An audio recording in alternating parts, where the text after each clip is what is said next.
นี่คือความทรงจำที่โรมาเนียข้างหลังผมเป็นยอดเขาที่สูงที่ยังมีหิมะปกคลุมอยู่นะครับการเดินทางผ่านทะเลสาบท้องทุ่งแล้วก็การค้นพบหัวใจของเราที่กำลังโบยบินสู่อิสรภาพของการเป็นนักเดินทาง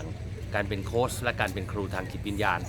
บอกผมว่าเราสามารถใช้ชีวิตได้อย่างยอดเยี่ยมที่สุดบนโลกใบนี้และนี่คือส่วนหนึ่งของการใช้ชีวิตของผมที่โรมาเนียดินแดนของยุโรปตะวันออกครับ